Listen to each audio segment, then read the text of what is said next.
اس سے بڑھ کر ظالم کون ہوگا؟ دو بتائے اس کے اندر، ممن، ان سے بڑھ کر ظالم کون ہوگا؟ من کذب علی اللہ، اللہ نے نہیں کہا تھا، ریفر کیا کہ یہ اللہ نے فرمایا ہے، جس نے اللہ پر جھوٹ باندھا۔ اس کا مطلب یہ ہے کہ جو بات اللہ نے نہیں کہی تھی وہ اللہ کے نام سے بتائی جا رہی ہے۔ ایک تو یہ ہے جھوٹا، اور دوسرا جھوٹا جو ہے وہ کذب بالصدق اذ جاءہ، یہ قرآن شریف میں جب سچ اس کے پاس آ گیا اس کے بعد اسے جھٹلایا۔ یہ میں بتاتا چلا آیا ہوں آپ کو بہت قرآن شریف میں جگہ جگہ، ایک لفظ ہے کفرا، ایک ہے کذبا۔ اگر یہ ہوتا کہ جب اس کے سامنے کلام آیا، حق آیا، تو اس نے انکار کر دیا، کفر کر دیا، یہ کیٹیگری الگ ہے۔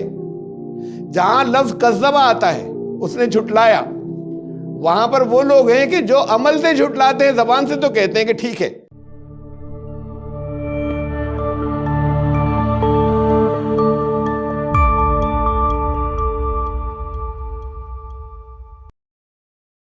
Subscribe the channel and press the bell icon to get an update. اعوذ باللہ من الشیطان الرجیم، بسم اللہ الرحمن الرحیم۔ افمن یتقی بوجہ سوء العذاب یوم القیامہ وقیل للظالمین ذوقوا ما کنتم تکسبون۔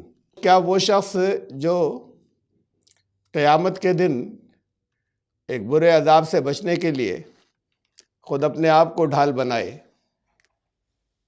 بس خالی اتنا سوال رکھا ہے قرآن نے، اس لیے میں بات کو کہتا ہوں یہ، اور ایسے ظالموں سے کہا جائے گا کہ اس کا مزہ چکھو جو تم کماتے رہے تھے۔ سورہ زمر کی آیت نمبر 24 سے درس شروع ہوا ہے۔ اس سے پچھلی آیت تھی اللہ نزل احسن الحدیث کتاب متشابہ مثانی، اللہ نے بہترین کلام نازل کیا، وہ متشابہ یعنی ایک دوسرے سے ملتی جلتی آیات بار بار دہرائی گئی ہیں، اور یہ بھی مفہوم ہے کہ اس کی آیات کے اندر لیئرز ہیں جو متشابہات بھی ہیں۔ تقشعر منہ جلود الذین یخشون ربہم، تو پھر قرآن کی اس حقانیت کو دیکھ کر ان لوگوں کے تو روئے کھڑے ہو جاتے ہیں جسموں کے، تھرتھری پیدا ہو جاتی ہے جو اپنے رب سے ڈرتے ہیں۔ ثم تلین جلودہم وقلوبہم الی ذکر اللہ، اور ان کی کھالیں نرم پڑ کے اور ان کے قلوب نرم ہو جاتے ہیں اللہ کی یاد کے لیے۔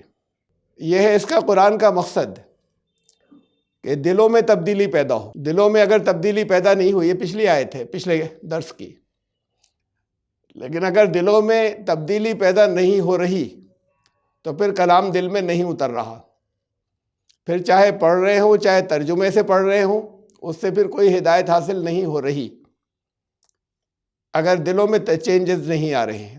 ذالک ھدی اللہ، یہ ہے ہدایت، یہ ہے اصل اللہ کی طرف سے۔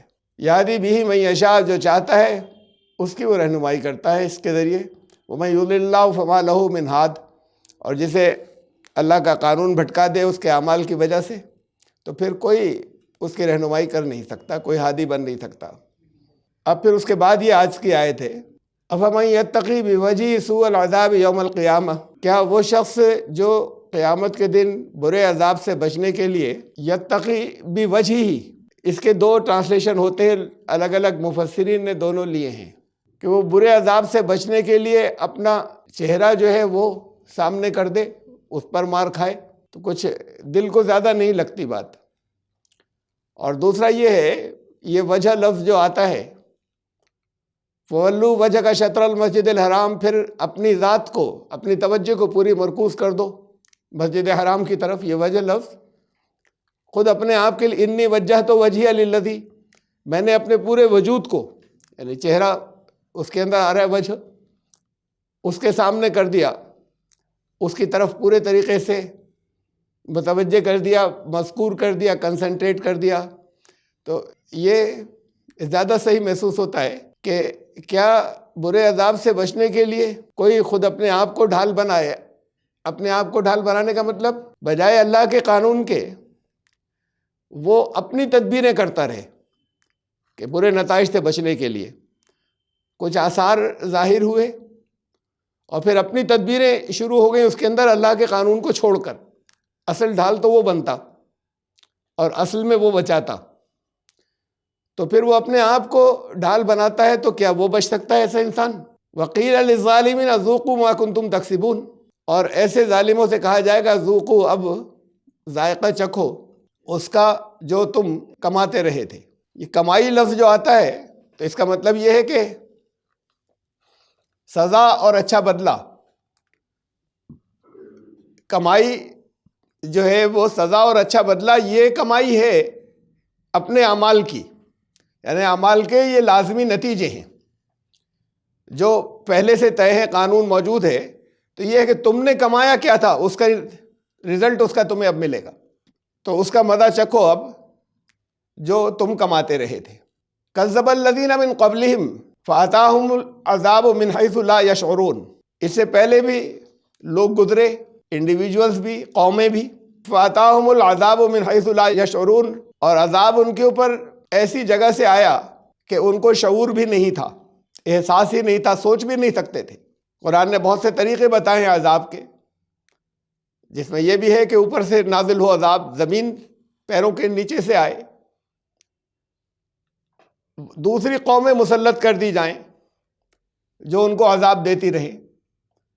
یہ طرح طرح کے طریقے جو ہیں وہ قرآن نے بتائے تھے، یہ سب عذاب کے طریقے ہیں۔ تو کہا کہ تمہیں شعور بھی نہیں ہو اور اچانک گر جاؤ۔ یہ جھٹلانے والوں کے ساتھ ایسا ہوا کرتا ہے، یعنی رزلٹ اچانک آتا ہے اور پھر اس میں سے نکلنے کا وہ کوئی راستہ نہیں پاتے۔ فَأَذَاقَهُمُ اللَّهُ الْخِزْيَ فِي الْحَيَاةِ الدُّنْيَا، تو ان کے ساتھ یہ ہوا کہ اس دنیا کی زندگی کے اندر، اسی دنیا کی زندگی کے اندر انہیں رسوائی ملی، اللہ نے ان کو رسوائی کا ذائقہ مزہ چکھایا۔ وَلَعَذَابُ الْآخِرَةِ أَكْبَرُ، اور ابھی وہ عذاب تو انتظار میں ہے جو اور بڑا ہے، جو بعد میں آنے والا ہے۔ یہ ابھی ہے اور آگے اور بڑھ جائے گا، اس دنیا کے بعد پھر وہ تو بہت بڑا ہوگا اور سب سے بڑا ہوگا۔ لَوْ كَانُوا يَعْلَمُونَ، کاش وہ اس حقیقت کو جانتے کہ اب جس عذاب میں پھنسے ہیں یہ بہت چھوٹا ہے اس کے مقابلے میں جو آگے اور آ رہا ہے، اور پھر اس کے بعد اس دنیا کے بعد جو آ رہا ہے۔ وَلَقَدْ ضَرَبْنَا لِلنَّاسِ فِي هَذَا الْقُرْآنِ مِنْ كُلِّ مَثَلٍ لَعَلَّهُمْ يَتَذَكَّرُونَ، اور اس قرآن میں ہم نے طرح طرح کی مثالیں جو ہیں وہ ہر طرح کی مثالیں پیش کی ہیں، شاید ان میں سے کوئی سمجھ میں آ جائے، ان سے ان کی یاد دہانی ہو جائے۔ یہ ہر طرح کی مثال جو بدل بدل کر لائے تو کہا کہ اس سے شاید کسی ایک مثال سے یاد دہانی ہو جائے۔ قرآنًا عربیًا غیر ذی عوج لعلہم یتقون، عربی میں رکھا قرآن، اس زبان کی بہت سی خصوصیات ہیں جو دوسری زبان میں نہیں ہیں، عام بول چال کے لیے نہیں، اللہ کا کلام پیش کرنے کے لیے۔ خاص طور سے اللہ کے کلام کا یہ ایڈیشن جو آیا جو قرآن، اسے پیش کرنے کے لیے جتنے کم الفاظ کے اندر جتنے مضمون بیان کیے جا سکتے ہیں اس زبان کے اندر، وہ دوسری زبانوں میں نہیں ہے، اور پھر ساتھ میں اور بہت سی اس کی جامعیت اسی لینگویج کی، تو دوسری زبانوں سے اس کا حق ادا نہیں ہوتا۔ اور پھر یہ کہ غیر ذی عوج، کسی طرح کی کوئی ٹیڑھ نہیں ہے اس میں، عوج لفظ کو بھی سمجھاؤں گا، لعلہم یتقون، تو شاید وہ عذاب سے بچ جائیں، نافرمانی سے بچ جائیں، تقوی اختیار کریں۔ کیسے بچیں گے یہ بات بہت واضح ہے، قرآن سے بچیں گے، یعنی یہ بات بہت کلیئر کر دی کہ قرآن ایسی زبان میں رکھا ہے جس میں کوئی ٹیڑھ نہیں ہے، اور یہی ہے ایک راستہ بچانے کا یا عذاب سے بچنے کا۔ قرآن بہت سی جگہوں پر پہلے بھی بیان کرتا رہا، ابھی آگے اور آئے گا کہ لوگوں نے اسے چھوڑ کر اور دوسرے ذریعے جو ہے وہ اختیار کر رکھے ہیں، جس سے الگ الگ مذاہب بن گئے اور الگ الگ عقائد بن گئے۔ قرآن بار بار کہتا ہے کہ ہدایت کا پرائمری سورس یہ ہے، شاید وہ اس کے ذریعے بچ جائیں۔ یہ عوج لفظ جو ہے اسے دیکھ لیں، دو لفظ امام راغب نے کہا، ایک عوج ہے ایک عوج ہے، آوا۔ یہ العوج، عوج جو ہے اس کے بارے میں یہ کہتے ہیں اسے کہ جیسے ہم دیکھ کر آسانی سے سمجھ لیں کوئی بھی چیز، جیسے کوئی لکڑی کا تختہ ہو سیدھا کھڑا ہوا، یا کوئی سیدھی لکڑی جو ہے وہ گڑی ہوئی ہو، آنکھ سے دیکھ کر ٹھیک سے سمجھ میں آ جائے امیڈیٹلی، فوراً، تو اس میں تو یہ زبر کے ساتھ عوج ہوتا ہے۔ یہاں قرآن میں عوج آیا ہے، انہوں نے کہا کہ یہ جو لفظ ہے عوج، یہ اس طرح کی ٹیڑھ کو کہتے ہیں، مطلب وہ ٹیڑھ تو ہے کہ ایسی ٹیڑھ نہیں ہو، وہ عوج، ایسا ٹیڑھا پن کہ جو آنکھ سے دیکھ کر آسانی سے سمجھ میں آ جائے کہ اس میں یہ ٹیڑھ ہے، اس میں خم آ گیا ہے۔ اور عوج جو ہے وہ ایسے آنکھ سے دیکھ کر آسانی سے سمجھ میں آنے والا بالکل سامنے سے نہیں ہوتا، اس میں کچھ انسائٹ کی ضرورت ہوتی ہے، غور و فکر کرنا پڑتا ہے، تب سمجھ میں آتا ہے کوئی ٹیڑھ ہے، تو اسے عوج کہتے ہیں، جسے عقل و بصیرت سے سمجھا جا سکے۔ جیسے دور تک زمین چلی گئی ہو تو کسی ایک جگہ کھڑے ہو کے اس میں کہاں کہاں ناہمواری ہے اسے آسانی سے نہیں سمجھ سکتے جب تک ایک ایک چپے کا جائزہ نہیں لے۔ اور جیسے انہوں نے کہا راغب نے کہ دین کے معاملے میں یا اکانومی کے معاملے میں آسانی سے سمجھ سکنے والی بات نہیں ہو، بلکہ غور کرنا ہو اس کے اندر، تب ٹیڑھ سمجھ میں آئے، اندر ہے گہرائی کے اندر کوئی ٹیڑھ ہے۔ تو قرآن نے کہا غیر ذی عوج، کہ اس کے اندر اس طرح کی بھی کوئی ٹیڑھ نہیں ہے، جو بہت گہرائی سے بہت ان ڈیپتھ جا کے بڑی انسائٹ کے ساتھ دیکھو تم، تب بھی کسی طرح کی کوئی ٹیڑھ اس کے اندر اس قسم کی بھی نہیں ملے گی۔ تو پھر یہ ہے ہدایت کے لیے مین راستہ، جسے چھوڑ کر لوگ دوسری سورسز کو لیتے ہیں، شاید اس کے ذریعے بچ جائیں۔ ضرب اللہ مثلا رجلا فیہ شرکاء متشاکسون ورجلا سلما لرجل۔ اب ایک مثال دی ہے کہ جیسے کوئی ایک ایسا کہیں جاب کرتا ہو، کہیں سروس میں ہو کسی کی، اور کمانڈ دینے والے، اس کو حکم دینے والے بہت سے لوگ ہوں، جو چاروں طرف سے ہر ایک الگ مزاج کا ہے، اپنا اپنا حکم دے رہا ہے اسے، تو اس کی حالت کیا ہو جائے گی؟ وہ شاید زیادہ دن سروائیو ہی نہیں کرے، وہاں سے بھاگے کسی شکل میں۔ وہ الگ الگ مزاج کے لوگ اس کے اوپر اپنا حکم چلا رہے ہوں، اور سب حکم چلا سکتے ہیں اس کے اوپر۔ وہ بہت سے لوگ ہیں جن میں آپس میں ٹکراؤ ہے، وہ آپس میں جھگڑتے بھی ہیں، ان کے اخلاق بھی اچھے نہیں ہیں، سارے اس لفظ کے اندر آتے ہیں متشاکسون کے اندر۔ تو ان میں آپس میں ٹکراؤ بھی ہے، ایک ہم خیال بھی نہیں ہے، لوگ جھگڑالو بھی ہیں، اور وہ ایک جو ہے وہ ان سب کا حکم جو ہے وہ ماننے کے اوپر مجبور ہے، اور باری باری اس کو الگ الگ جو ہے وہ دھونس دکھا رہے ہیں یا اپنے اپنے حکم اس کے اوپر چلا رہے ہیں۔ تو سوچو کہ ایسے شخص کی کیا حالت ہوگی، اور ایک اس کے مقابلے میں ایسا ہو کہ جو کسی ایک ہی کی سروس میں ہو، جہاں آرڈر ایک کا چلتا ہو، جو حکم دیا مان لیں گے، بات بہت سیدھی سی ہے۔ تو تم خود سوچو، یہ مثال دی ہے کہ ان دونوں میں سے کون سلامت رہ سکتا ہے؟ وہ تو بھاگے گا یا سوسائڈ کرے گا یا پریشان ہو جائے گا اور ٹینشن میں آ جائے گا، ڈپریشن میں چلا جائے گا ایسا انسان۔ تو مثال دی توحید کی ہے کہ غیر اسلامی نظام میں اور توحید میں یہ فرق ہے کہ بہت سے آقا الگ الگ کھینچ رہے ہیں اپنی طرف، اور اس کو ہر ایک کے آگے جھکنا پڑتا ہے اور ہر ایک کو خوش کرنا پڑتا ہے، اور ان میں آپسی ٹکراؤ بھی ہے۔ تو یہ بہتر ہے یا کسی ایک کے حکم تمہارے پاس آ رہا ہے کسی ایک کا، اور وہ بھی ایسا کہ جس کا بتا دیا کہ وہ حکم جو آیا اس میں وہ بالکل کسی طرح کی تمہیں کسی جگہ ٹیڑھ نہیں ملے گی، اور تم لازمی بچ جاؤ گے سارے نقصانات سے، یہ بھی آ چکا۔ تو کیا بہتر ہے؟ تو اس مثال سے سمجھایا، اور پھر اسے بھی سمجھ لیں، اس لیے کہ بعض لوگوں نے جگہ جگہ جہاں بھی شرک کی بات آتی ہے وہاں لکھ دیتے ہیں وہ بت، بریکٹ کے اندر انسانوں کو خارج کر دیتے ہیں۔ جہاں ہوتا ہے کہ غیر اللہ کو پکار رہے ہیں تو لکھ دیتے ہیں وہ بتوں کو پکار رہے ہیں، مورتیوں کو، انسانوں کو ہٹا دیتے ہیں۔ یہ اس مثال کے اندر تو یہ بت کہیں سے گھسائے ہی نہیں جا سکتے، یہاں تو بات انسانی نظام کی ہے، ہیومن سسٹم کی ہے۔ تو ان میں سے سکون سے کون ہوگا؟ انہوں نے اقبال نے کہا ہے کہ یہ ایک سجدہ جسے تو گراں سمجھتا ہے بھاری مشکل، یہ ایک سجدہ جسے تو گراں سمجھتا ہے، ہزار سجدے سے دیتا ہے آدمی کو نجات۔ یہ فرق ہے توحید میں اور پھر باقی سب کے اندر، اور اس مثال کے بعد پھر کوئی گنجائش نہیں بچتی۔ یہ توحید کی مثال ہے کہ کتنی جگہ پر سر جھکاؤ گے، اور کتنی جگہوں پر کسی ایک کو جب چھوڑتے ہیں تو پھر وہ جگہ جگہ جھکنا پڑتا ہے۔ دوسری طرف وہ ایک ہی ہے جو کسی ایک کے سامنے ہے۔ حل یستویان مسئلہ، یہ اپنے حالات کے اعتبار سے یہ اس مثال کے اندر یہ دونوں طرح کے جو ملازم ہیں، یا یہ کیا ایک جیسے ہو سکتے ہیں؟ ایک سکون سے ہوگا اپنا جاب کر رہا ہے، اور ایک تو ڈپریشن میں چلا جائے گا۔ الحمدللہ اس ایک کے لیے ہی ساری حمد ہے ہر طرح کی پوری کائنات کے اندر۔ بل اکثرہم لا یعلمون، لیکن اکثر لوگ اس حقیقت سے واقف نہیں ہیں، اسے جانتے نہیں ہیں۔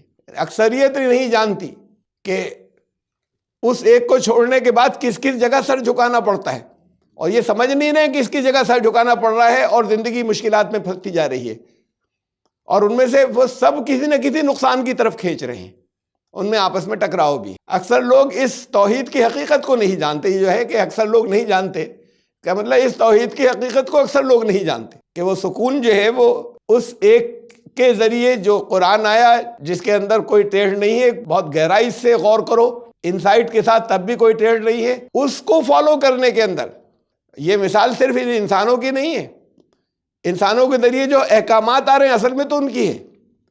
تو ایک حکم تو قرآن کے ذریعے آ رہا ہے جو ایک کی طرف سے آ رہا ہے، اور دوسرے بہت سے حکم جو ہیں وہ یہاں کے آقاؤں کی طرف سے بھی آ رہے ہیں دنیا کے الگ الگ، اور یہاں کے بہت سے جو مذہبی رہنما ہیں ان کے پاس سے بھی آ رہے ہیں الگ الگ طرح کے آرڈرز۔ یہ لوگ جانتے نہیں کہ اس ایک کی پیروی کرنے کے اندر سکون ہے، اور جب اس سے ہٹو گے تو تم جگہ جگہ الجھ جاؤ گے۔ اکثر لوگ اس کو نہیں جانتے کا مطلب اس توحید کی حقیقت کو اکثر لوگ نہیں جانتے۔ تو اس کلام کو ماننا بھی وحدت کا تقاضا ہے، توحید کا تقاضا ہے جو اس ایک کی طرف سے آیا۔ انک میتون وانہم میتون، ایک دن تمہیں موت آنی ہے اور ایک دن سب کو مرنا ہے۔ چھوٹی سی، بہت چھوٹی سی آیت سارے شرک کی بالکل جڑ کاٹ دیتی ہے۔ وہ سارے تصورات جو چلے آ رہے ہیں وہ اس لیے چلے آ رہے ہیں کہ اس قرآن سے نہیں لے رہے ہدایت۔ جو دوسرے ان کو الگ الگ آقا ہیں، دوسری کتابیں ہیں، دوسرے مذہبی رہنما ہیں، وہ ان کو جو عقائد کا سیٹ دے دیتے ہیں، ڈاکٹرینز کا، اس کی روشنی میں قرآن کو توڑتے مروڑتے ہیں۔ بہت صاف اور پلین بات ہے۔ سب سے پہلی بات یہ، سب سے پہلا خطاب یا ایڈریس تھا محمد رسول اللہ صلی اللہ علیہ وسلم سے، یہ سب آپ سے بھی ہے، یہ سب آپ سے ہے اس کے بعد، لیکن پہلا ایڈریس محمد کہ ایک دن تمہیں موت آئے گی۔ اب یہ موت لفظ آتے ہی تو فساد ہو جائے کہ نہیں، ان کے لیے یہ نہیں کہہ سکتے کہ موت، قرآن نے کہا ہے، ایک جگہ نہیں کئی جگہ کہا ہے۔ حضرت ابوبکر نے کہا ان کی انتقال کے بعد، صحابہ جگہ یہ لفظ بولتے تھے رسول اللہ صلی اللہ علیہ وسلم کے لیے، کہا کہ نہیں یہ جو ہے گستاخی ہے، اور ان کو موت آئی ہی نہیں، انہیں مردہ مت کہنا، ان کو موت نہیں آئی۔ تو قرآن کہہ رہا ہے کہ ایک دن تمہیں موت آنی ہے، رسول اللہ صلی اللہ علیہ وسلم سے کہا، اور ایک دن سب کو موت آنی۔ پھر ان کو معلوم ہو جائے گا، یہ جتنے لوگ مخالفت کر رہے ہیں یا الگ الگ نظاموں کے، یہ اس لیے کہی یہاں پر یہ بات کہ یہ ان کو سب کو اپنے ریزلٹس جو ہیں وہ معلوم ہو جائیں گے مرنے کے بعد، موت کے بعد۔ پھر لیکن یہ بہت واضح ہے کہ اس توحید کے بیان کے ساتھ میں کہ ان الفاظ میں کہہ دیا کہ جو دنیا میں مسلمانوں کے بھی ایک بہت بڑے حصے کے اندر گمراہی ہے کہ ان کے لیے موت کا لفظ نہیں بولا سکتا، انہیں موت نہیں آئی۔ اب دیکھیے پھر ترجمہ کیا کرنا پڑتا ہے انہیں۔ یہ ٹرانسلیشن دیکھیے ان کا طاہر القادری صاحب کا اسی آیت کا، بریکٹ کتنے لگانے پڑے، وہ کیا ترجمہ ہے، کتنا سمپل سی چند الفاظ تھے، بے شک تمہیں موت آئے گی اور ان کو بھی موت آئے گی، باقی سب کو بھی۔ یہ اتنے چھوٹے کم الفاظ، انک میتون، بے شک تمہیں ایک دن مرنا ہے یا تمہیں موت آئے گی، کل نفس ذائقۃ الموت، ہر نفس کو، ہر ایک وہ جو زندہ ہے اسے موت کا مزہ چکھنا ہے۔ تو جگہ جگہ قرآن نے بتائی، بات واضح کر دی۔ اب وہاں تو پھر بھی وہ کہتے ہیں کہ نہیں نہیں، یہ ان کے لیے نہیں ہے، وہ کل جو ہے وہ سب، باقی سب وہ الگ ہے، یہ الگ ہے۔ اب یہاں ڈائریکٹ ایڈریس کیا گیا ہے، افئن مات قتل انقلبتم علی اعقابکم۔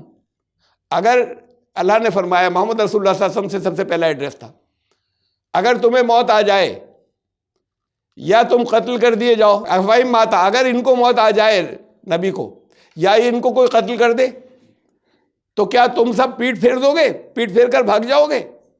یعنی دین ہے اصل چیز جس کی وجہ سے تم ساتھ میں ہو، اس نظام کے۔ یہ تو ڈیلیور کرنے والے پہ ان کی عزت احترام اپنی جگہ، لیکن اس کے بعد کیا پیٹ پھیر لو گے کہ یہ نہیں ہے، یہ نہیں رہے؟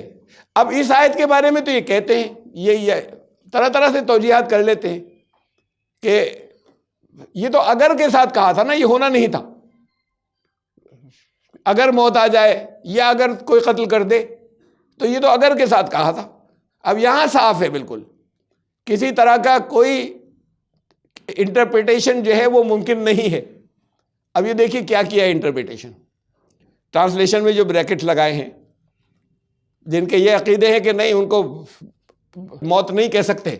اب یہاں یہ تو کہنا پڑا کہ آئی تھی، اب کیا ہے، بریکٹ لگایا، اے حبیب مکرم او مائی اسٹیمڈ بیلوڈ، یعنی اللہ کی طرف سے یہ بات آ رہی ہے، ان کو کہی جا رہی ہے بے شک آپ کو تو موت صرف ذائقہ چکھنے کے لیے آنی ہے. یہ صرف ذائقہ چکھنے کا انہوں نے بریکٹ ڈالا، ایک ذائقہ چکھنے کے لیے موت آنی ہے، اصل میں موت ہے ہی نہیں وہ.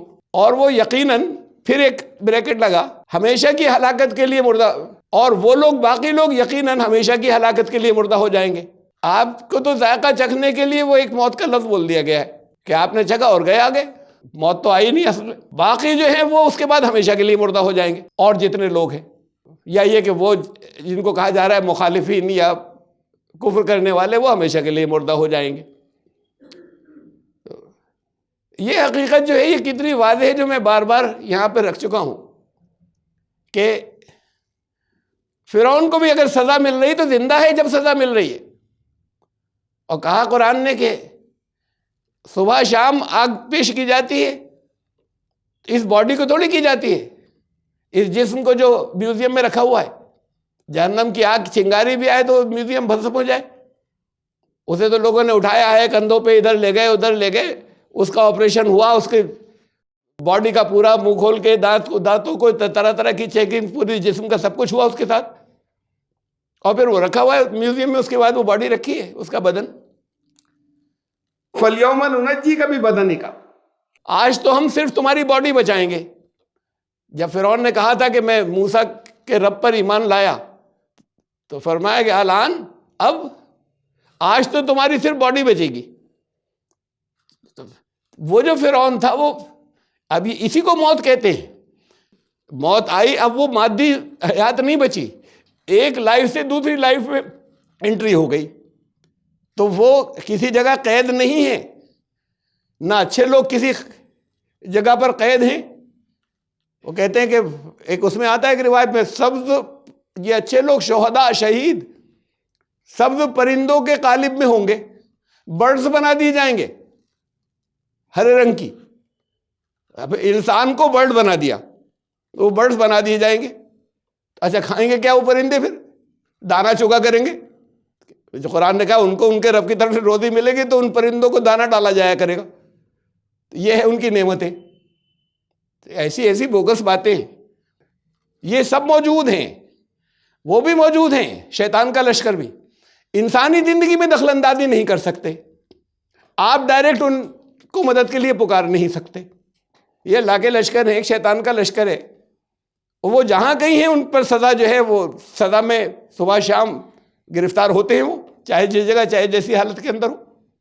اے حبیب مکرم، بے شک آپ کو تو موت صرف ذائقہ چکھنے کے لیے، ایسی لوگوں کو سنانے کے لیے نام ہو گیا کہ ذائقہ چکھا آپ نے، اور وہ یقیناً، اور باقی لوگ یقیناً ہمیشہ کی ہلاکت کے لیے مردہ ہو جائیں گے. اور پھر ایک اور لمبا پھر بریکٹ آگے آ رہا ہے ایکسپلین کرنے کے لیے. بات تو یہاں پر بہت سے بریکٹ کے ساتھ پوری ہو گئی تھی. پھر دونوں موتوں کا فرق دیکھنے والا ہوگا، کون دیکھے گا نہیں معلوم. یہ ترجمہ ہے ان کا اس آیت کا. ثم انکم یوم القیامت عند ربکم تختصمون، اور پھر وہ جو حساب کا دن آئے گا، وہ جو قیامت کا دن ہوگا، اور اس میں یہاں بھی وہ انقلاب کے دن جب قوموں کے فیصلے ہوتے ہیں وہ بھی شامل ہے. اور بڑے اسکیل پہ وہ قیامت جو ہے وہ اس دنیا کے بعد والی قیامت ہے. تو قیامت کے دن وہ اپنے رب کے سامنے آپس میں ایک دوسرے سے جھگڑا کر رہے ہوں گے، ایک دوسرے کے اوپر انگلیاں اٹھا رہے ہوں گے. تم نے پھنسوا دیا، کہیں گے تم خود مجرم تھے. تو آپس میں یہ کئی مرتبہ آ چکا ہے ان کا کنورسیشن. تو وہاں پر یہ جھگڑے چل رہے ہوں گے اپنے رب کے سامنے قیامت کے دن، یہ مرنے کے بعد. تو یہ بتایا کہ پھر اسے ابھی یہیں سے ٹھیک کر لو، اس لیے کہ تمہیں صرف توحید بچا سکتی ہے اور قرآن کے پیغام کی وحدت بچا سکتی ہے. فمن اظلم ممن کذب علی اللہ وکذب بالصدق اذ جاءہ، بہت اہم آیت کا ایک حصہ ہے یہ. اس سے بڑھ کر ظالم کون ہوگا؟ دو بتائے اس کے اندر. ممن، ان سے بڑھ کر ظالم کون ہوگا؟ من کذب علی اللہ، اللہ نے نہیں کہا تھا، ریفر کیا کہ یہ اللہ نے فرمایا ہے. جس نے اللہ پر جھوٹ باندھا، اس کا مطلب یہ ہے کہ جو بات اللہ نے نہیں کہی تھی وہ اللہ کے نام سے بتائی جا رہی ہے. ایک تو یہ ہے جھوٹا، اور دوسرا جھوٹا جو ہے وہ کذب بالصدق اذ جاءہ. یہ قرآن شریف میں جب سچ اس کے پاس آ گیا اس کے بعد اسے جھٹلایا. یہ میں بتاتا چلا آیا ہوں آپ کو بہت قرآن شریف میں جگہ جگہ. ایک لفظ ہے کفرا، ایک ہے کذبا. اگر یہ ہوتا کہ جب اس کے سامنے کلام آیا حق آیا تو اس نے انکار کر دیا، کفر کر دیا، یہ کیٹیگری الگ ہے۔ جہاں لفظ کذبہ آتا ہے اس نے جھٹلایا، وہاں پر وہ لوگ ہیں کہ جو عمل سے جھٹلاتے ہیں، زبان سے تو کہتے ہیں کہ ٹھیک ہے ہم نے مان لیا، لیکن ان کی زندگی کے اندر ماننے کی کوئی بات نہیں ہوتی کہ مانا انہوں نے سچ مچ۔ یہ جھٹلانے کی بات جو آتی ہے یہ صرف ان کے لیے آتی ہے، ورنہ وہ کفر کا لفظ آتا ہے جنہوں نے نہیں مانا۔ تو اب یہ دو کیٹیگری ہو گئی، دونوں برابر ہیں کا ایک ساتھ رکھا ہے کہ ان سے ان دونوں سے بڑھ کر، یہ دونوں کیٹیگری سے بڑھ کر اور کون ہوگا؟ اللہ کی طرف سے کوئی چیز نہیں تھی، ہے قرآن کے اندر دوسری جگہ کہتے ہیں کہ یہ اللہ کی طرف سے ہے۔ یکتبون الکتاب بایدیہم ثم یقولون ھذا من عند اللہ، اپنے ہاتھ سے لکھتے ہیں، ان کی اپنے ایکسپلینیشنز ہوتے ہیں اور کہتے ہیں یہ اللہ کی طرف سے ہے ساری باتیں۔ تو فرمایا کہ ان کے تو بہت برا حشر ہوگا۔ تو یہ ہے وہ کہ اس کو وہ اللہ کی طرف ریفر کرتے ہیں۔ اب یہاں چل رہی ہوتی ہے بہت سے واز جگہ جگہ، بہت مرتبہ وہ چیزیں سنی کہ بالکل جھوٹ، کہیں ملے گا ہی نہیں۔ اگر روک دیا جائے تقریر میں کہ اس کا ایک ریفرنس دے دیجئے، تو وہ کسی پتہ نہیں کسی کی کون سی کتاب کا دیں گے، کسی حدیث کا بھی نہیں دے سکیں گے۔ جھوٹے بالکل من گھڑت واقعات سارے، اور اس شکل میں چل رہے ہوتے ہیں کہ رسول اللہ نے صلی اللہ علیہ وسلم فرمایا، اللہ نے یہ فرمایا۔ وہ اللہ اور اللہ کے رسول کے پیغامات کی بات چل رہی ہوتی ہے، اور یہ کہہ کر بس سنائے جا رہے ہوتے ہیں کہ جیسے اللہ نے یہ کہا ہے اور رسول نے یہ کہا ہے۔ پھر وہ چیزیں لکھی جاتی ہیں جو عقائد کا سیٹ ہوتے ہیں، اور کہتے ہیں کہ یہ وہی ہے جو کچھ قرآن میں ہے۔ بھئی یہاں پر بھی ہمارے یہاں بہت بڑی جماعت ہے، وہ جو قرآن پڑھنے سے روکتی رہی ہے، منع کرتی رہی ہے کہ نہیں قرآن سمجھ کر پڑھنے کا گمراہ ہو جاؤ گے، تمہارا کام نہیں ہے۔ اب تمہیں ایک کتاب اور دے دی گئی ہے، یہ کتاب جو ہے اس میں قرآن بھی آ گیا، اس میں حدیث بھی آ گئی، اور اس کے اندر باقی سب تشریحات بھی آ گئی۔ اس ایک کتاب کے اندر وہ دے دی گئی ہے تمہیں، اس کے اندر اللہ کی کہی ہوئی بات بھی آ گئی، رسول کی کہی ہوئی باتیں بھی آ گئی، تو وہ اللہ رسول کی ہو گئی ساری، اور اتنی بےہودہ باتیں ہیں اور اتنی مہمل باتیں سب نہیں، بہت بڑی تعداد کے اندر ہیں، تو وہ چیزیں موجود ہیں۔ اب عربی میں تو یہ بھی لکھا ہوا ہے، ایک طرف عربی ہے ایک طرف اردو ہے، یعنی الگ الگ ایڈیشنز ہیں، کچھ تو خالی اردو میں ہے یا ہندی میں، اور کچھ ایسے ہیں کہ جس میں ایک طرف عربی ہے ایک طرف اردو ہے۔ تو عربی میں تو یہ بھی لکھا ہے کہ یہ حدیث کہیں نہیں ملتی، اس کی کوئی حیثیت نہیں ہے۔ اب عربی تو کوئی جانتا نہیں، اردو پڑھ رہے ہیں، وہاں نہیں لکھا ہوا ہے، تو اردو میں نہیں لکھا، یہ پڑھنے والے تو جو جاننے والے اسے اردو پڑھ رہے ہیں، تو وہ یہی سمجھ کے پڑھ رہے ہیں کہ یہ اللہ اور اللہ کے رسول کی طرف سے۔ تو جس نے اس سے بڑھ کر ظالم اور کون ہوگا کہ جس نے عقائد، میں آپ کو بتا چکا ہوں کہ یہ لفظ عقیدہ، اس کی جمع ہے عقائد، یہ نہ قرآن میں آیا ہی کہیں پہ یہ لفظ۔ آپ اور آپ کے علم والے تو بولتے نہیں تھکتے، ہمارا عقیدہ یہ ہے۔ اپنے عقیدہ ذرا بتاؤ کیا ہے تمہارا؟ یہ عقیدہ لفظ اسے انگریزی میں کہتے ہیں ڈاکٹرین، ہے عربی کا لفظ، لیکن یہ نہ کہیں قرآن میں ہے نہ کہیں حدیث کے اندر ہے، محمد رسول اللہ صلی اللہ علیہ وسلم کی زبان کا لفظ نہیں ہے۔ عقیدہ کہتے ہیں ڈاکٹرین کو، کہ ایک سیٹ اپنا بنا لیا، یہ کہہ کر کہ ہم نے ان سب چیزوں کو پڑھ کر یہ ہے نچوڑ، تو ایک سیٹ اپنا بنا کر دے دیا۔ اب وہ عقیدے جو ہیں وہ الگ الگ ٹکڑوں کے الگ الگ ہو جاتے ہیں بہت سے، کہ بھئی فلاں مسلک کے لوگوں کا عقیدہ یہ ہے، فلاں مسلک کے لوگوں کا عقیدہ یہ سب ڈاکٹرین تھے، فلاں مسلک کے لوگوں کا عقیدہ یہ ہے۔ تو یہ ہم عقیدوں سے دور ہیں، ہمارے لیے تو یہ کہ اللہ کے احکامات ہیں، اور محمد رسول اللہ صلی اللہ علیہ وسلم کی وہ واضح اچھی کلیئر کٹ وہ حدیث ہیں جو قرآن سے نہیں ٹکراتی، جو قرآن سے جن کا کلیش نہیں ہوتا، نیچر سے نہیں ٹکراتی، اللہ کی آیات جو کائنات کے اندر ہیں نہ اس سے ٹکراتی۔ اس سے بڑھ کر ظالم اور کون ہوگا جس نے خود لکھا، اس کی باتیں ہیں، خود پیش کیا اور کہا یہ اللہ کی طرف سے ہے، یا اس کے پاس تو حق آ گیا ہے، سچ آ گیا ہے، لیکن اس نے اپنے عمل سے سچ کو جھٹلایا، عمل نہیں سے ان کا اپنا عمل نہیں چلتا۔ حضرت عیسیٰ نے کہا تھا، آج کی انجیلوں کے اندر ہے، بعض چیزیں تو بہت ہی زبردست ایسی ہیں کہ جسے سنتے ہی کہیں کہ نہیں یہ اوریجنل ہیں۔ کہا کہ یہ جو جتنے یہودی عالم ہیں ان کی باتیں سنا کرو، ان پر عمل بھی کرنا، ان کے جیسے کرم مت کرنا، جیسا یہ کرتے ہیں ان کو دیکھ کر ان کے جیسے عمل مت کرنا بس، باقی تو تمہیں یہ اس سے بتا رہے ہیں، کتابوں سے اسکرپچر سے بتا رہے ہیں، لیکن ان کے راستے پر مت چلنا۔ خالی علم لے لینا بس. الیس فی جہنم مثوی للکافرین.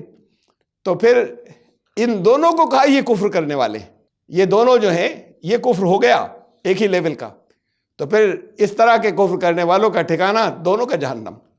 والذی، اب یہ اس کا الٹا، والذی جاء بالصدق وصدق بہ، سچ لے کر آیا، کوئی رسول ہی نہیں، اللہ کا کلام لائے، سچ پیش کر رہے ہیں. ایک وہ ہے جو سچ لے کر آیا، وصدق بہ، اور اپنے عمل سے تصدیق بھی کی، اس کا عمل بھی اسی کے مطابق ہے.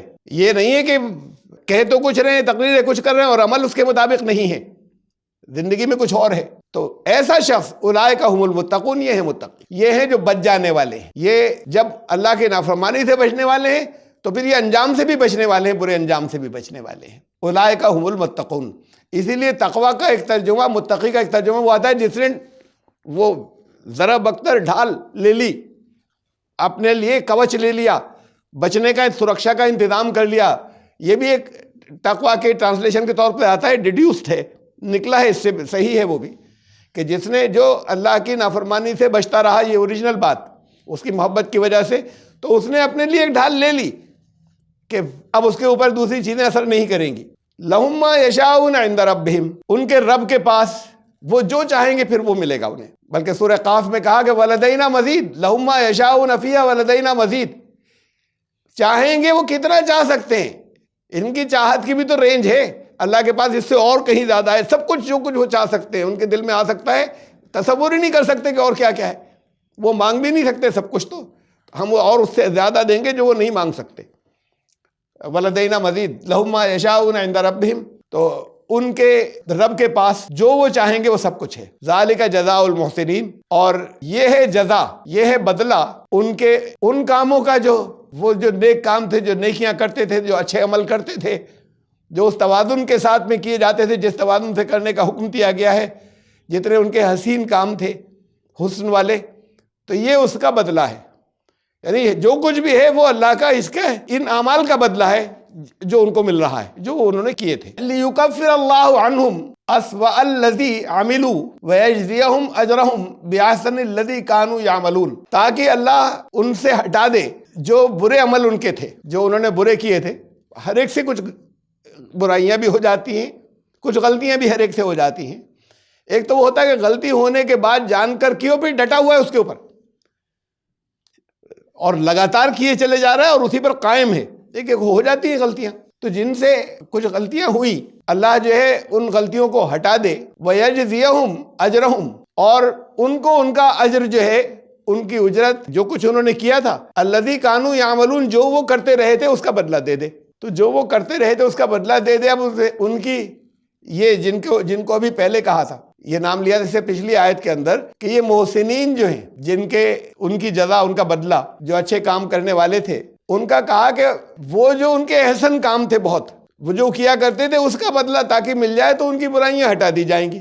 برائی ایک بھی نہیں ہٹائی جائے گی. پہلی بات تو یہ سن لیں، یہ ہٹائی کیسے جائے گی؟ اللہ کا قانون ہٹائے گا. وہاں پر قرآن نے بتایا، ایک جگہ نہیں بہت سی جگہ بتایا، وَمَن يَعْمَلْ مِثْقَالَ ذَرَّةٍ خَيْرًا يَرَهُ، ایک ذرے برابر نیکی کی ہوگی آ جائے گی اعمال کے اندر، ہٹے گی نہیں. وَمَن يَعْمَلْ مِثْقَالَ ذَرَّةٍ شَرًّا يَرَهُ، ذرہ برابر بھی برائی کی تھی، موجود ہوگی، نہیں ہٹے گی، وہ بھی دکھا دی جائے گی کہ یہ ہے. تو ہٹنے کا کوئی سوال نہیں ہے. بیلنس وہاں تو عمل کا بیلنس ہوگا.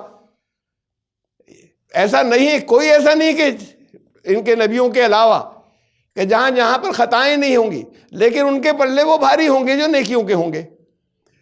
تو اسٹوڈنٹس کے ساتھ یہی ہوتا ہے، غلطیاں ہیں لیکن اوور آل جو اس کا بیلنس ہے مارکس کا، وہ ان غلطیوں سے زیادہ اچھا جو کچھ انہوں نے صحیح کیا وہ ہے، تو اس کو پاس کر دیا جاتا ہے، اسے پروموٹ کر دیا جاتا ہے، آگے بھیج دیا جاتا ہے. ایسا نہیں کہ چند غلطیاں ہوئی ان کا کہ ابھی تو تم پچھلی کلاس میں رکو. غلطیاں ہو جاتی ہیں، بزنس میں ہو جاتی ہیں، کام میں کچھ ہوئی، لیکن اس سے بہت زیادہ ایفیشنسی کی چیزیں آ گئیں، تو وہ چھوٹی موٹی جو ہیں وہ دب گئیں. قرآن کہتا ہے ان الحسنات یذہبن السیئات، کیسے ہٹیں گی؟ ہٹ جائیں گی. وہ نیکیاں اس کو برابر بیلنس کر دیں گی. بیلنس کرنے کے بعد اور نیکیاں اوپر ہی رہ گئیں. تو بہت سی نیکیوں نے ان برائیوں کو بیلنس کر دیا. ایک ترازو کے اندر، ترازو کے ایک پلڑے میں برائیاں ہیں اب ایسے ترازو نہیں ہوگی. والوزن یومئذ الحق، اس دن جو وزن کیا جائے گا یا ترازو یا اسیسمنٹ کہہ لیں اسے، وہ حق ہے، ہوگا. تو پھر یہ ترازو ایسی نہیں ہوگی جیسے یہاں پر ہے کہ اس میں سے نکال کر نیکی کوئی مادی چیز ہے اس میں رکھی جا رہی ہے. یہ ایک اسیسمنٹ ہے. وہ اسیسمنٹ جو ہے، وہ اس اسیسمنٹ کے اندر برائیاں زیادہ ہیں، اور پھر برائیاں، کوئی ایک برائی ایسی ہو سکتی ہے کہ جو بہت وزنی ہے. یہ اس کا اسیسمنٹ ہوگا جس کے اثرات دور تک گئے ہیں، اور ایک یہ ہے کہ اثرات اس کے دور تک نہیں گئے. اوور آل جو اچھائیاں ہیں اسے بیلنس کر دیں گے، اور اچھائیاں اوپر آ گئیں، اچھائیاں اوپر آ گئیں تو ثقلت موازینہ، اس کا وزن جو ہے وہ بھاری ہو گیا، بڑھ گیا. وہ اچھائیوں کا پلڑا جھک گیا تو وہ کامیاب ہو گیا، برائیوں کا چھٹ گیا تو وہ ناکام، اگر جھک گیا تو وہ ناکام ہو گیا. تو یہ ہوگا اسیسمنٹ کہ حسنات، اچھائیاں برائیوں کو دور بھگا دیتی ہیں، ہٹا دیتی ہیں. یہ ہے ہٹانا، تاکہ اللہ یا اللہ کا قانون ان سے برائیوں کو ہٹا دے. جب وہ اچھے عمل کر رہے ہیں، جو کرتے چلے جا رہے ہیں، جو پیچھے کہا تھا کہ وہ جو اب کرتے چلے جا رہے تھے، پھر دوبارہ کہا ہے وَيَجْزِيَهُمْ، اس کا بدلہ انہیں ملے گا. بِأَحْسَنِ الَّذِي كَانُوا يَعْمَلُونَ، جو وہ اچھے عمل لگاتار کرتے چلے جا رہے تھے، اس کی وجہ سے وہ برائیاں ان کی ہٹ جائیں گی، نیوٹرلائز ہو جائیں گی. أَلَيْسَ اللَّهُ بِكَافٍ عَبْدَهُ، کیا اللہ اپنے بندے کے لیے کافی نہیں ہے؟ پھر کس کے لیے کافی ہے؟ وہ جو بندہ بنا ہوا ہو. یہ ضروری ہے کہ اللہ جو ہے وہ اپنے کیا بندے کے لیے کافی نہیں ہے. کسے کہا؟ یہ اسے کہا جو بندہ بنا ہوا ہو. روز نماز میں سورہ فاتحہ ہر رکعت کے اندر ہے، جو ایاک نعبد کہتے ہیں کہ صرف آپ کی اکیلے کی بندگی کرتے ہیں، کسی اور کی نہیں کرتے. بندگی کا مطلب یہ ہے کہ آپ کی پسند کے اندر اس کے خلاف کوئی پسند مکس نہیں کرتے. صرف آپ کی بندگی کا مطلب یہ ہے. تو روز یہ کہتے ہیں، اور پھر نہ معلوم کس کس کی بندگی کرتے ہیں، اسے اوپر رکھتے ہیں دوسروں کی بندگی کو ان کی اللہ کی بندگی سے روز. اور روز زبان سے یہ ادا کرتے ہیں ایاک نعبد. تو یہ ان کی بات ہو رہی ہے جو ایاک نعبد پہ عمل کرتے ہیں. الیس اللہ بکاف عبدہ، کیا اللہ اپنے بندے کے لیے کافی نہیں ہو جائے گا؟ وَيُخَوِّفُونَكَ بِالَّذِينَ مِن دُونِهِ، اور پھر یہ لوگ کیا کرتے ہیں کہ اس سے ہٹ کر دوسروں کا خوف دلاتے ہیں، دوسروں کا خوف دلاتے ہیں. اللہ کیا، یہ پہلے کہہ دیا کیا اللہ کافی نہیں ہے؟ یہ دوسروں کا خوف دلاتے ہیں، دوسروں کے قانون کا خوف دلاتے ہیں، دوسروں کی پسند ناپسند کا خوف دلاتے ہیں، دوسروں کے احکامات کا خوف دلاتے ہیں اللہ سے ہٹ کر. اور اللہ اپنے بندوں کے لیے کافی نہیں ہے، تو پھر اس کا مطلب اللہ کے کافی ہونے کے اوپر اطمینان نہیں ہے. اور پھر ایاک نعبد کا مطلب یہ خالی زبان سے ادا کرنا تھوڑی ہے کہ نہیں صرف میں اللہ ہی کا بندہ ہوں یا اللہ ہی کی بندی ہوں میں. مطلب یہ کہ بندگی کے تقاضے تو وہاں سے مل رہے ہیں قرآن سے، کہ یہ جیسے جس طرف رہنمائی کی ویسے چل رہے ہوں، ان کے لیے کافی ہو جائے گا. ان کو کسی دوسرے کا خوف نہیں ہوگا. لا خوف علیہم ولا ہم یحزنون، زندگی سے خوف اور غم ختم ہو جائے گا، تو بھی ڈرنے کا مسئلہ ہی ختم ہو جائے گا. وَمَن يُضْلِلِ اللَّهُ فَمَا لَهُ مِنْ هَادٍ، اور جو جسے اللہ گمراہ کر دے. یہ تو بہت مرتبہ پورے درس ہیں اس کے اوپر، 2 قسطوں کے اندر ہیں. اللہ گمراہ نہیں کرتا. ان سب جگہوں پہ اللہ کا قانون جو ہے اسے پڑھ لیا کریے. وہ تو فکس ہے، طے ہے کہ جس نے اس کے عمل کی وجہ سے جو قانون کے اندر انہیرنٹ ہے کہ وہ کدھر لے جائے گا، تو جسے اللہ کا قانون اس طرف لے گیا وہ اس کے عمل کا لازمی نتیجہ تھا، غلط راستے کے اوپر لے گیا تو وہ اللہ کا قانون ادھر ہی لے جائے گا. اس کو کوئی بچا نہیں سکتا، اس کو کوئی رہنمائی نہیں کر سکتا. جسے اپنے عمل کی وجہ سے اللہ کا قانون لے جا کے تباہی کی طرف چھوڑ دے، اسے کوئی بچا نہیں سکتا.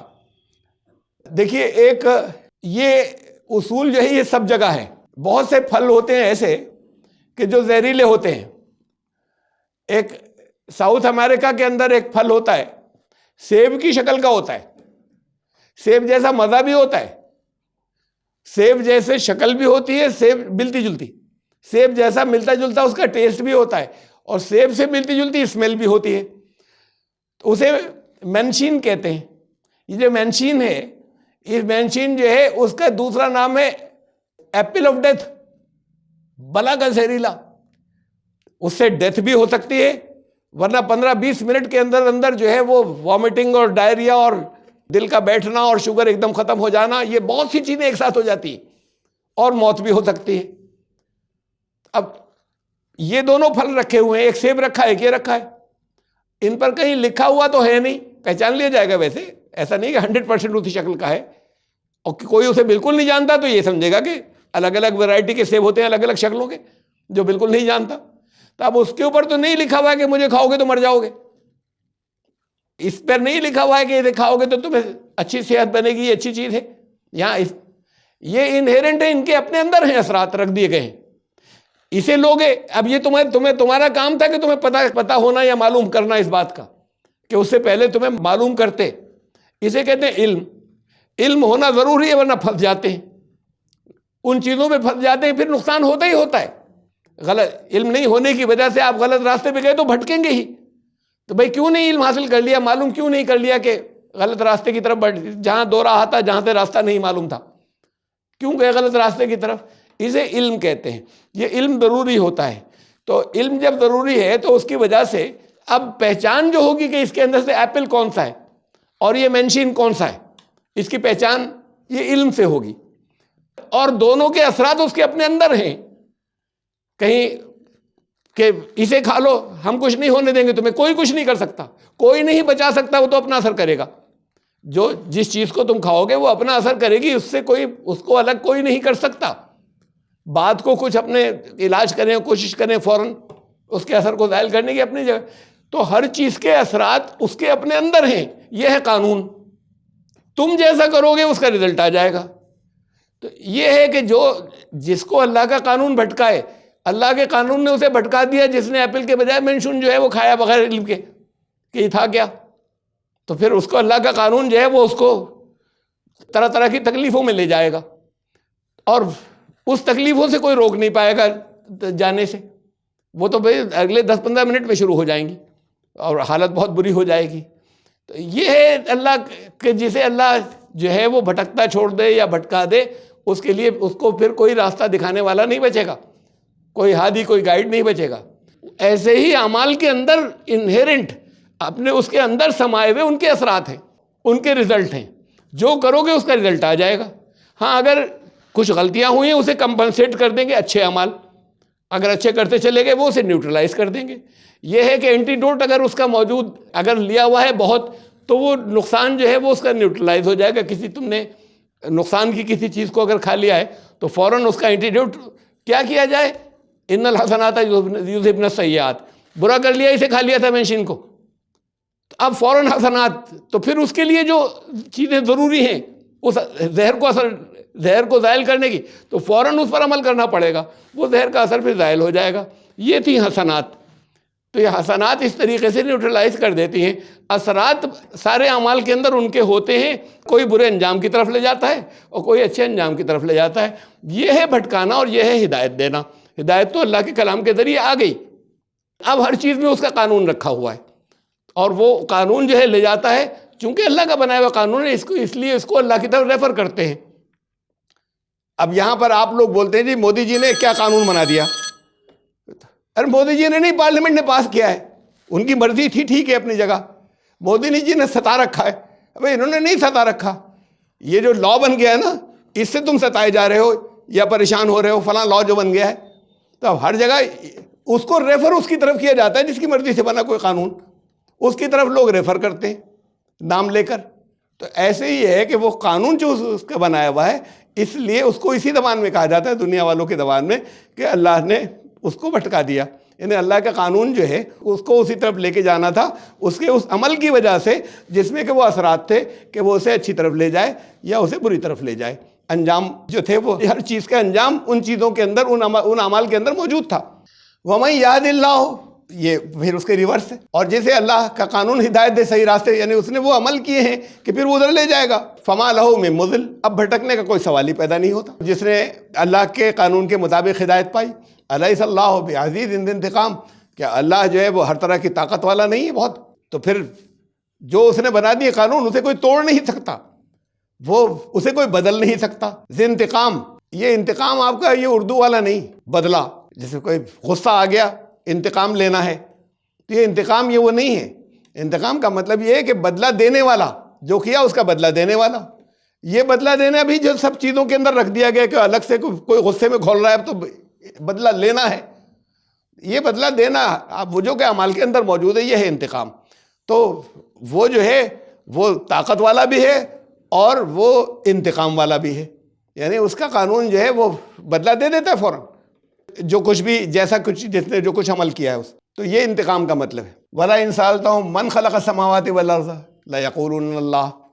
یہ جگہ جگہ بہت سے دیوی دیوتاؤں کو پوجنے والے جب بھی تم ان سے سوال کرو کہ ان آسمانوں اور زمین کو کریٹ کس نے کیا، تو وہ کہیں گے اپنی زبان کے اندر اس ایک نے کیا، وہی ایشور ہے، یہی کہیں گے کہ اس نے کیا، اسے مانتے ہیں. قل افرأیتم ما تدعون من دون اللہ ان ارادنی اللہ بضر هل ہن کاشفات ضرہ. ان سے کہو کہ کیا تم دیکھتے نہیں کہ اگر اللہ کا ارادہ مجھے تکلیف پہنچانے کا ہو تو جنہیں تم اللہ سے ہٹ کر پکار رہے ہو، کیا ان میں سے کوئی اس تکلیف کو دور کر سکتا ہے، اس بھیجی ہوئی تکلیف کو، اللہ کی بھیجی ہوئی. اس لیے کہ جب یہ کہتے ہیں کہ اس سے پہلی آیت گزری کہ تو یہ تو مانتے ہیں ہاں وہی ایک ہے، تو ان سے کہو کہ پھر اسی کے ہاتھ میں جو ہے یہ تکلیف اور نفع نقصان بھی ہے، اسی کے قانون کے مطابق ہے. مجھے کوئی تکلیف پہنچ جائے تو کوئی اگر وہ نہیں چاہے، اس کا ارادہ نہیں ہو، تو پھر کوئی اس تکلیف کو ہٹا نہیں سکتا. اب یہ پھر یہاں پہ توجہ والی بات دوسری، یہ قل جو کہا گیا سب سے پہلے تو رسول اللہ صلی اللہ علیہ وسلم سے کہا گیا کہ میری تکلیف کوئی نہیں ہٹا سکتا. اگر مجھے کچھ پہنچ جائے تو اللہ کے علاوہ تو میری کوئی تکلیف نہیں ہٹا سکتا. یہ جو لوگ انہیں مشکل کشا بناتے ہیں، تو کہا کہ اگر مجھے کوئی پہنچ جائے تو نہیں ہٹا سکتے. ان کو گناہوں کا معاف کرنے والا جو بناتے ہیں یا معاف کروانے والا بناتے ہیں، تو قرآن نے کہہ دیا کہ قل انی اخاف ان عصیت ربی عذاب یوم عظیم. ارے میں خود ڈرتا ہوں، اگر میں نے گناہ کیا تو میں ڈرتا ہوں کہ عذاب سے کون بچائے گا، اس عذاب سے میں ڈرتا ہوں. یہ ساری چیزیں جو ہے یہ رہنمائی کے لیے پہلا قل تو رسول اللہ صلی اللہ علیہ وسلم سے کہا گیا تھا. کیا تم دیکھتے نہیں، اس بات کو نہیں سمجھتے تم کہ اگر اللہ نہیں ہٹانا چاہے کسی تکلیف کو تو کوئی ہے کہ اس کی بھیجی ہوئی تکلیف کو مجھ سے ہٹا دے؟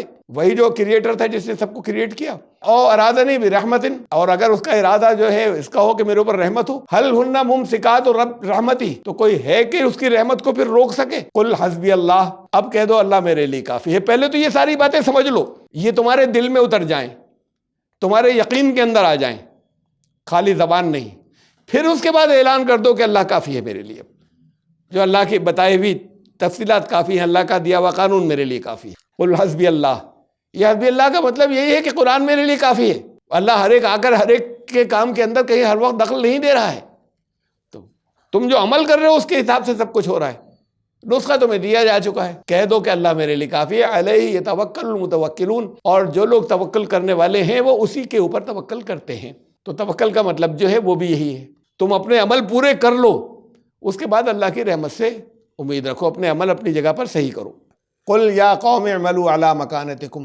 اب جہاں پر اس کے بعد بھی اختلاف ہو رہا ہے، تمہیں اتنی باتیں بتانے کے باوجود لیکن نہیں مانتے، تو ان سے کہو کہ ٹھیک ہے، یہ ہے پریگمیٹک ٹیسٹ، پریکٹیکل. ان کا تم جو صحیح سمجھ رہے ہو تم اس لائن پہ چلو، لیکن مجھے میری لائن پر چلنے دو، اسے زبردستی مت روکو. انی عامل، میں صحیح سمجھ رہا ہوں اس پر مجھے چلنے دو. رزلٹ آ جائے گا، معلوم ہو جائے گا. فسوف تعملون. کچھ دن بعد کچھ عرصے کے بعد تمہارے سامنے رزلٹ آ جائیں گے کہ کون کس کے اعمال جو ہیں وہ صحیح نتیجہ لائے یا اچھا رزلٹ لائے اور کون تباہی کی طرف لے گئے.